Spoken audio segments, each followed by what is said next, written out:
Wow, that is still extremely loud. So the Autozam runs, which really isn't a surprise because this ran just fine before I ripped it out of the Honda that it came in. But I think it's much cooler that it runs in a K-Truck. And since the last update on this, I have done a few little things that don't amount to much, but they were very time consuming. First off, throttle cable.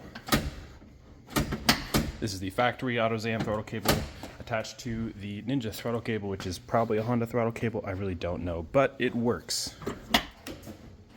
And speaking of cables, I also very poorly mounted the choke cable, but it does the job. I also ran clutch lines. This is a Kia Cephia master cylinder welded to the Autozam Scrum clutch assembly, and then we've got a mixture of miscellaneous brake lines and fittings and everything running back to the Ninja clutch whatever. I ran some fuel lines and found out they were leaking, so I've got to get new ones of those. And I did a fresh oil and filter change. I put a new K&N filter in there and the finest of Walmart motorcycle oil. And I made a little bracket to mount the coil packs on. And I also mounted the Autozam Scrum factory coolant overflow reservoir on the back of the cab. I also bled the clutch and the brakes, and I mounted the brake and clutch reservoirs, not professionally, but they are mounted. But I've obviously pulled all the wiring back off. That was just temporarily set there to see if I could fire it up. And now it's time to address the rear suspension situation. And probably not in the way that you would expect or in a way that will really work, but I'm going to give it a try. I have these alternator brackets for a big block Chevy. They have heim joints on either end, and I'm going to cut these and extend them. But I'm going to mount one end right about here in line with the U-joint, then one end right about there. I'll be honest, these did look quite a bit bigger on Amazon when I ordered them, but I'm going to give them a try anyways, because I already paid for them.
And there we have it. I've still got to adjust them, but they are painted, well, you know, rattle canned, but that'll do. Now they do look a little small, and is this the way a professional would do it? Probably not. But will they work? Probably not. Speaking of things that may or may not work, I have ran coolant lines and fuel lines. I'd like to say these are temporary, but in reality I probably won't change them. And now the only thing between this and a test drive is the wiring. So now it's time to throw all that on there.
Well, the moment of truth once again has come. The wiring is still not done, but I have deleted quite a bit of extra unused wire, put some gas in it, put some water in it, and hopefully it works. I'm going to do another test fire while it's in the air to make sure the clutch and everything works, because I'm not entirely sure the clutch actually works. I think I might have to add some more travel to it. And the ignition is just temporarily ran up here. I haven't merged the two ignitions yet, but here goes nothing. Right in neutral.